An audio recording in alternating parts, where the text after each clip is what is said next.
Good evening, everyone. My name is Cesar Rondina. I'm a best-selling author and public speaker. Welcome to this Thursday evening, February 14th, Valentine's Day blog post. Now, because it's Valentine's Day, it doesn't mean that the topic of tonight's blog post has to do with Valentine's Day, because tonight's blog post is not. However, let me start by saying I wish everyone a happy Valentine's Day. There's so much controversy about, is Valentine's Day a commercial-made holiday? Is it for men? Is it for women? Is it for both genders? You know, the bottom line is Valentine's Day is for anyone that is special in your life. You don't necessarily have to be in a relationship to have a Valentine. So I hope you all had a wonderful day and you're having a wonderful evening. The topic of tonight's blog post is, if you have an opinion, express it. Why did I pick that topic? Well, we live in a very interesting world nowadays, a world that has changed drastically when it comes to opinions. Now, we know if we're going to follow someone that's a political activist, they're hard left, hard right, they're a liberal, they're a conservative, we expect those opinions to be tailored towards their views and not towards the general population, which is fine, because if someone has a political view and they follow someone that speaks about their particular view, there's nothing wrong with that. But I'm referring to more about opinions in general and how society has changed. You know, in October 2017, the Cato Institute conducted a survey about opinions when it came to people. Their poll revealed that 71% of Americans felt that the need to be politically correct has silenced discussions that society needs to talk about. Now, what does that mean? That means, simply put, that people don't know what to say. Let's define political correctness. Political correctness doesn't mean, is the topic the right topic to talk about? Political correctness means it's the way in which you talk about that particular topic. For example, men need to realize that the days of locker room talk are long gone. It shouldn't happen. It happened many, many years ago. It was an accepted practice. But the problem is today, we never know who's listening, especially in colleges with co-ed dorms and so on and so forth. Offices where there's now far more women working in them than there were years ago. So you have to be more careful about how you say whatever it is that you say. So it's not really so much the topic. So because of that, people get confused and many things are not discussed, many topics are not talked about.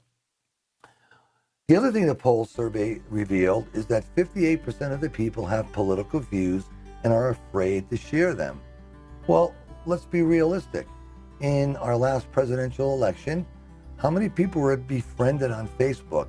People were attacked openly on social media and in print because of their political views, whether they supported our current president, President Donald Trump, or is running the individual running against him, Hillary Clinton.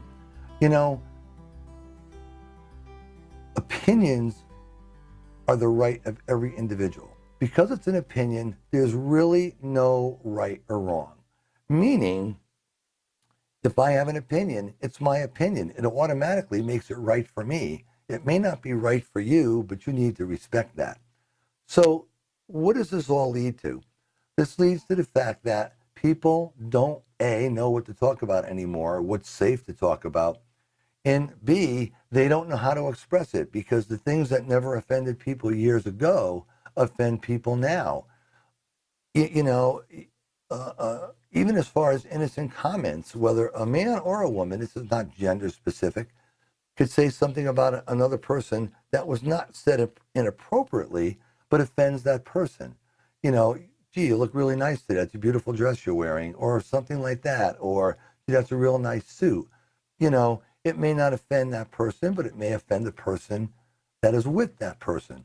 So people have just reached the point where, and I'm going to say society has reached the point where they have just completely clammed up on their opinions. So therefore, it's easier not to express them. Well, you know, that's really not a good thing. And I'm going to tell you why. Because it stifles one of the most important things in our Constitution, which is our First Amendment right. You know, our First Amendment right gives us the freedom of speech. You know, we may not necessarily agree with everything. For example, I don't agree with the fact that burning the American flag is legal. That just happens to be my opinion, my belief. However, if I want to be an adult man and go by the Constitution and the laws that are set in our country, I have to be able to respect people's right to do it. Doesn't mean I have to agree with it, but I'm clearly able to voice my opinion about it. Now, as I said, it all depends on not what we say, but how we say it. And that is where we define political correctness. How we say it. Is it politically correct? Meaning, is it acceptable by others, the way you put it? Or is, by the way you put it, going to offend other people? About 2 weeks ago, I had a seminar that I was asked to conduct for some corporate business managers. And one of the issues was, communications and the way management communicates their needs and wants with their employees and vice versa. And, we did a one-day seminar on communication skills. I came up with a whole slew of different examples and asked each individual, how would you present this? Now, they were a little tricky. I'm not going to say they were not, because they were. And they were geared to be that way because I wanted to force these individuals to think about what they were going to say. Some people did, and some people didn't. Some people just blurted it out. One of the things that came at the end of the day, and the whole purpose of this seminar or work camp, if you want to call it, was to identify the way we are putting across what we want to say. Some people have a filter. Some people think about what they say before they're going to say it. I have no pre-printed speech here. There's no teleprompter for me to talk to. I like talking clearly off the top of my head, whatever thoughts come into my mind. And obviously, when you're dealing with an audience and you're engaging people, you're able to raise questions that I can't raise here in order to hear your opinions and engage in a discussion. So this is the purpose of that type of seminar that I run, is to try and train people, not so much what to say, but how to say it. And I think that's what our society needs to learn in order not to be afraid to state your opinion. Now, a lot of people will do that, in the form of a letter. They'll write their congressman, their senator, and things like that. They'll say whatever they want to say to their significant other about someone else that they'll never say to that person's face. That creates a lot of problems. You have to, as an individual, have to be able to state your opinion, state it properly, and if we want to use the term politically correct, you need to be able to do this, because you do have a right to your opinion and you do have a right to express it. Now, as a writer, as most writers and authors do, because I am not a political writer, I'm not in that arena, I don't necessarily take sides on the things that I write about, especially in murder mysteries and love stories, which are truly fiction. But other things, such as non-narrative fictional writing, non-fictional writing, I should say, you're referring to data, statistics, you're talking about facts.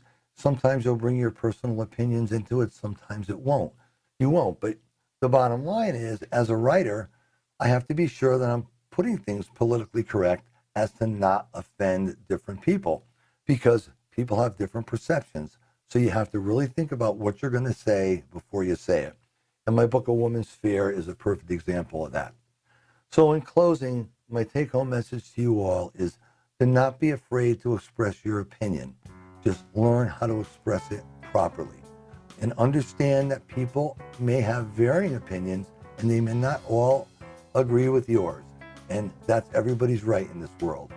It's not about right or wrong. It's about people being able to intelligently and openly discuss the things that they want to talk about. So in closing, let me just remind everyone, A Woman's Fear has been for sale now for about a month. Sales are really, really great. It's getting some great exposure, starting to get some nice global acclaim. It's an excellent book about prevention and awareness for female abuse.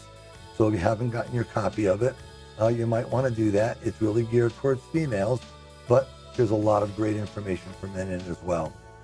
Also, within the next week or two, we'll be announcing the release of the second book in the Life Through a Mirror murder mystery trilogy, Life Through a Mirror, The Battle Rages On. If you haven't heard or you weren't aware, the first book in this trilogy did come in as one of the top 6 best-selling murder mystery books, or I should say best murder mystery books, excuse me. So with that, it's a great series. You get to learn about different murder investigations, court trials.